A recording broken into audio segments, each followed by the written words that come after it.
This is Central Indiana Today on 98.9 WYRZ. I'm Rob Kendall, the host of the show. Thanks for joining us. And on the program today, we begin with a very special group of guests, including Governor Mike Pence, Lt Governor Eric Holcomb, and First Lady Karen Pence. The trio were in Danville for the opening of the Victory Center for the Hendricks County Republican Party. We had a chance to sit down with them and talk about the race thus far and talk about the past 4 years leading Indiana.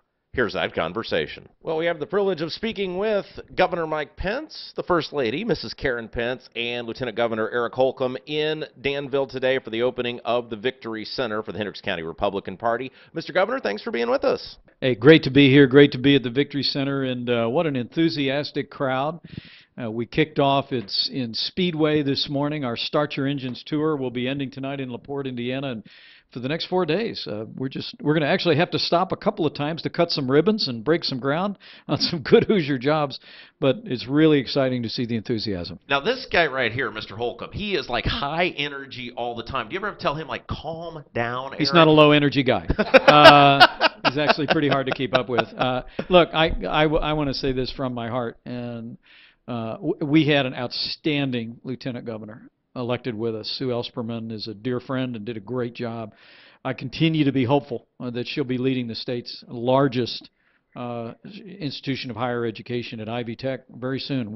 We're very hopeful she'll have that opportunity. But for someone of Eric Holcomb's background, his experience in helping 2 different administrations over the last 12 years, his service in the Navy, his service for members of Congress and the Senate, I just really am profoundly grateful that he stepped forward to lead Indiana as Lieutenant Governor, and he's a hard man to keep up with.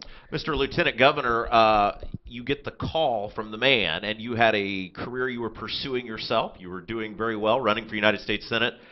What's that call like, and do you go, I'm going to think about it? Do you say yes right away? How's that happen? Actually, I said yes in about a nanosecond, and I really did, and it was an easy decision to make, and my wife was enthusiastically supportive, and she had known him not as long as I did. I've known him over 2 decades, so I know where his head is and his heart is and how he comes to make a decision. I was very comfortable with that. In a former life, he represented my wife and her family in a different congressional district, and so they were very familiar with him as well. And so it was a very easy decision for me to set aside what I was thinking about prior and answer the call, quite frankly, and help in any way I could. So I was very comfortable. I remember you gave a speech when you left State Party as a State Party chair a couple of years ago, and you were praising the work of the first budget from then Governor Pence. What was the most compelling thing about joining this administration that you said, I got to do this? Well, it's just the way he's put his foot on the gas and accelerated this vehicle, and we were on the right trajectory, but we're starting to see, because of his leadership, Governor Pence's leadership, real separation between Indiana and all of our competitors. And he talked about it in this field office just a few minutes ago in Hendricks County, that we're now positioned as #1, undisputed #1 in the Midwest and top 5 state in the whole country. And so to be a part of trying to help him guide this state forward and keep that forward momentum going, it's just both an exciting opportunity and a very encouraging one and fulfilling one to be a part of. We have the lovely Mrs. Pence with us today. Behind any great governor is a great First Lady. You are a great First Lady. Tell us a little bit about what these first 4 years have been like, watching this state improve and watching your husband and his administration lead the state of Indiana.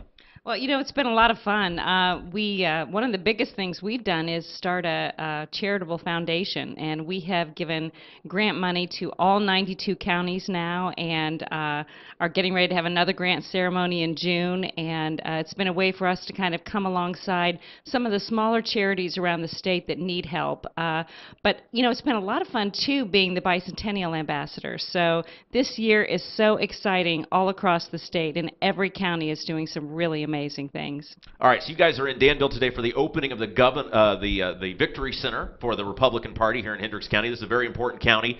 Mr. Governor, what do the people of Hendricks County bring to this election cycle this year? Well, this is a dynamic county, and obviously, you know, whether you're talking about advanced manufacturing or logistics or agriculture, Hendricks County is really setting the pace in growth and opportunity and educational advancement, and that's why we're here. This is our second stop on a victory tour that will span the next 4 days across the state of Indiana, because we simply want to take our message to the people of Indiana that I think we've got a chance to accelerate our success, but there's a choice, and that's what elections are all about. That's why I spent some time at the speech here at our Victory Center today and will around the state, kind of laying out that choice. And it's a choice between 12 years where we've been balancing budgets, cutting taxes, making investments in education and infrastructure with the results the Lieutenant Governor just described, and frankly, the record of my opponent, Speaker John Gregg, who took the state from a $2 billion surplus to an $800 million deficit, who didn't cut taxes, they raised taxes. And also, when it came to education and local governments, they actually delayed payments to local governments, universities, local schools, creating hardship on those that teach our kids and serve our families. So we're going to lay that out, and we're going to do it in a cheerful way, and we're going to take our case to the people of Hendricks County again and again and all across Indiana. We share something in common. We both got to spend some time with Donald Trump during the election season. You did too? I did. I got to interview him. It was great. What was this election season like for you? Because you had all these candidates coming in, and they all wanted to meet with you, and they all wanted to talk to you about Indiana. Yeah, well, it was great. And look, I'm a lifelong Hoosier. I grew up in a small town in southern Indiana. When I was 5 years old, Barry Goldwater's train came through Columbus, and my mom dressed me and my three brothers all up, put little Goldwater train hats on. Talk about being a young Republican. I was down there at the train station cheering them on, but that just hasn't happened very often in Indiana. And so for me to see not one but both political parties, their candidates canvassing across the state of Indiana, was just, as governor, it was very exciting for me to know that Hoosiers were going to have an opportunity to see these candidates and for these candidates to hear from the people of the state. At the end of the day, people of Indiana made their choice in the Democrat and Republican primaries, and Indiana played a decisive role in my party's nomination. But it was an exciting time to be a Hoosier, and I also just think what a great thing for our kids to see up close and personal. Our guest is Governor Mike Pence, First Lady Karen Pence, and Lieutenant Governor Eric Holcomb. Mr. Holcomb, the governor talked the other day at the Downtown GOP Club about the last 12 years and about the progress of the last 12 years. You were a part of a lot of that first 8 of the 12. Talk a little bit about these 12 years and what they've meant to Indiana and why it's important to keep going forward. Well, it's kind of a tale of two cities in the way that we've been led. We've seen this movie before, should our opponent aspire and become elected. We've seen how he's governed, and it's not to a good place. And so I just know so many people from around the state kind of rose up and led a revolution. A lot of Hendricks County residents and citizens said, no more, we can do better. And we proved that we could. And it took sound fiscal management and being disciplined and tightening our belt and living within our means. It's not rocket science, but it takes a real plan and then executing the plan. And folks all around the state, Hendricks County had a very loud voice in that whole outcome, and I think they will again this year come November. But it's a lot of hard work. We've worked hard to get here, and Governor Pence has really, as he said, accelerated it, and we've created that separation, and I just want to keep that momentum going forward. Mr. Governor, as we wind down the final few minutes that we have with you here, you're on this, it's your Start Your Engines tour to tie into the 500, and you have a busload of people that are going around the state with you. Like, I can't get 2 people to get in the car with me. What's it like to have a busload of people to say, for the whole day, we're going to come help you? That's got to be really, really flattering. Well, what's it like, dear? Yeah, I'd say it's more humbling. I mean, to know that people took the day off work and decided to come with us, and they're so upbeat and positive and clapping all the time and cheering, and we're having a lot of fun on the bus. And so it really does mean a lot to know that people come out, and especially at all of our stops as well, to greet us. It's a lot of fun. All right, want to close with this because I know you guys got to get. Where are you headed off to next? Where is it? Headed up to Fort Wayne, Indiana. Nice. We'll end the night in LaPorte, and but Eric and I will be on the road together all the way through Saturday morning. Then I'm excited about this. I'm having a Boy Scout jamboree at the governor's residence in That's awesome. downtown How do you get Indianapolis. tickets to that? Like, how do you get on the invitation list? You bring a pup 10, I'll find you a place to set it up. We're going to have over 100 Boy Scouts from all over the state of Indiana who are going to be camping out. I'm so excited because I'm going to have a chance. I'm going to get with a couple of troops, small settings, talk to them about leadership, character, and then talk to the whole group around a campfire.